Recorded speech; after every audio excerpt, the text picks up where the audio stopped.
Mga ka-farmer, magandang araw, magandang hapon sa lahat.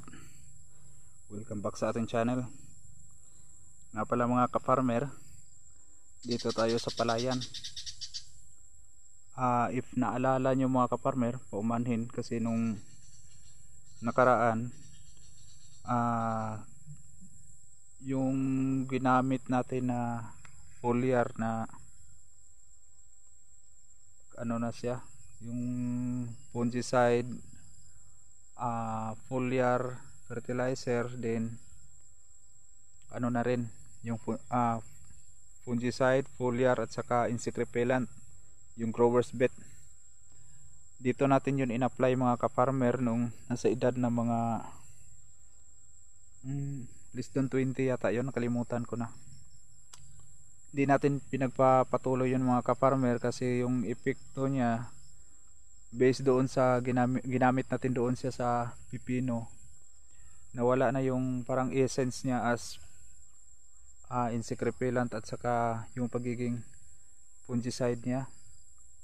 Ano na lang, nagiging foliar na lang mga ka-farmer. Nga pala, may ito, punla to siya, talong dito na sa kuya ko to. Talong din to. Siguro na marami to, parang nasa mga 5,000 plus yata to, hills. Oh, higit pa, sobra pa, parang isang lata yata to, nasa mga 10,000. Okay, balik tayo sa palay mga ka-farmer. Dito natin yun in-apply mga ka-farmer, itong bahagi na to, kasi hindi yun natuloy na 2 hektarya. 2 hektarya sana yun, pero hindi natuloy, so ang ginawa dito lang sa maliit na portion, pero yun, hindi natin na ituloy.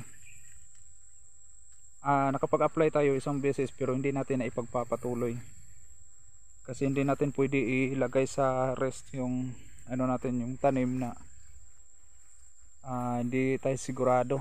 So ang mangyayari noon is ano lang, yung pagiging foliar lang talaga.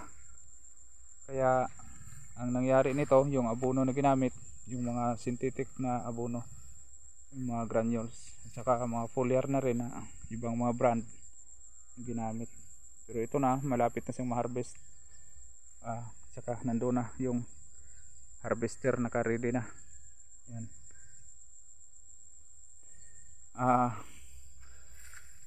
Mahal ang palay ngayon, 24 yata, 23 ganun. Daming nagrereklamo ang mahal ng bigas. Kahit mag-100 pa yung bigas, pero dito sa amin walang pakialam. Bahala kayo mag-100. Shout out. Ayun. Nagbilad sila ng palay. Okay mga ka-farmer.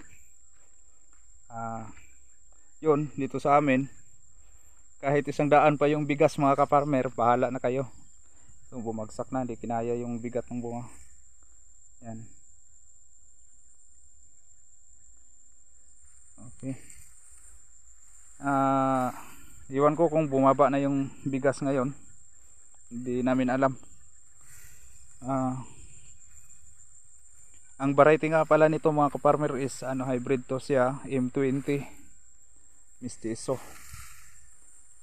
Matagal na tong variety na to, siguro mga higit 10 taon na yata to nag-exist.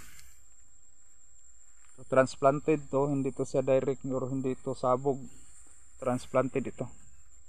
Ito tulay para makatawid yung harvester at saka traktor kasi malalim tong kanal. Ganyan yung bunga. Kaya nga maganda talaga tong M20. Kasi dati yung subukan ko, hanggang doon pa to mga ka-farmer, kung nakikita nyo yung parang may mga patay dyan, yan, ano yun, ampalaya, sa kuya ko rin yun. Tapos dito sa ibabaw, yung dulo nitong palayan, dyan yun itatanim yung talong. Tapos yung bundok na yan, yung tuktok ng bundok, yan yung boundary ng Davao del Sur at saka Sarangani province.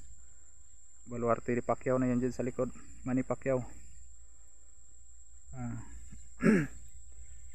Tapos dito naman sa kabila, yung tuktok ng ano na yan, yung bundok na yan sa likod dagat. Hanggang doon sa may harvester, papunta doon. Ganun. Kasi yan. Isa lang to. Ano lang to, maliit lang. Dalawa mahigit hektarya. Yung kuya ko dito, yung nagsasaka nito, matagal na kasi ako wala sa palay. Ano na, last ko 2006 pa yata ako sa palay. Tapos yung pinaka ano namin noon, nung time na yon, pinaka paborito kong variety yung RC72H, yung hybrid na F1 na RC72 yun. Kaso nag-try din ako yung sa Sterling na variety, yung pangalan nito yung SL8. Pangit, mabigat, pero lugi ka sa ano, serbisa noon. Pero sa nakikita ko, itong M20, ito yung the best talaga na variety na hybrid. Compare doon sa SL8 na yon. May mga inbreed na rin. Magaganda rin yung mga inbreed. May daikto dito mga kaparmer, pero wala na. Natakpan na ng palay. May inbreed pero ngayon naka ano dito sa by rotation kasi itong mga ano dito, yung mga variety. So nag hybrid muna ngayon, pero sa next na cropping parang baka mag ano na sila, siniset up kasi ng Department of Agriculture, mag inbreed na naman yata. Saka dyan sa unahan mga kaparmer, may ano, may 2 hektarya yata yan na lakatan. Palay din yan dati pero ginawang lakatan. Ngayon sana hindi babagsak yung presyo ng palay, pero sa palagay ko parang hindi yata. Yung gulayan natin mga kaparmer doon sa dulo, sa itaas, yung mga saging na yan nakikita nyo, doon pa sa ibabaw pa niyan yung gulayan. Kasi dito wala ganong nagulay dito. Diyan lang sa unahan may nagtalong diyan, tapos doon naman sa kabila, yun sa dulo din itong palay, kasi yung dati palay din yan kasi, at saka yung sagingan na yan palay din yan dati, pero pinalitan ng kuya ko ng ano, ng saging. At saka yung dulo din doon sa karugtong nitong palay, ginawang sagingan, tapos pinalitan ng gulay. Nasa higit 2 hectares yata yan dyan.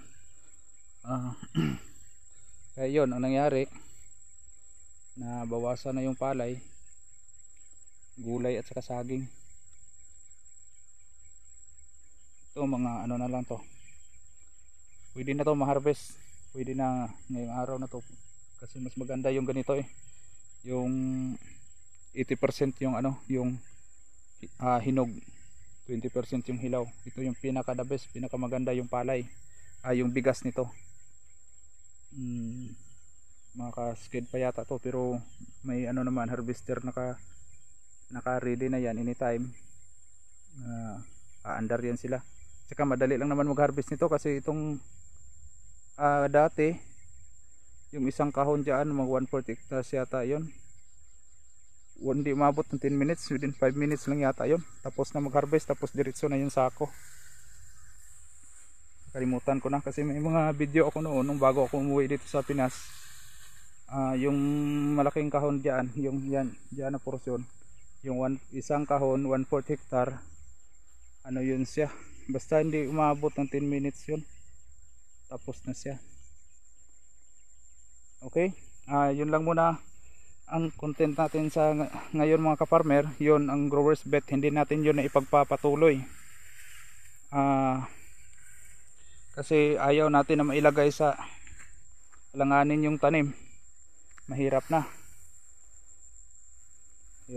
ano pa. Okay, yun lang muna mga kaparmer. Balik muna ako doon sa gulayan, at saka patuloy pa rin, nagtanim pa rin tayo papatanim pa rin ng saging. Okay, sa susunod mga kaparmer, laging tatandaan, magsasakang may alam, ginhawang buhay, ngunit huwag lang ipagmayabang, sapagkat Diyos ang nagbigay. Maraming salamat, bye bye.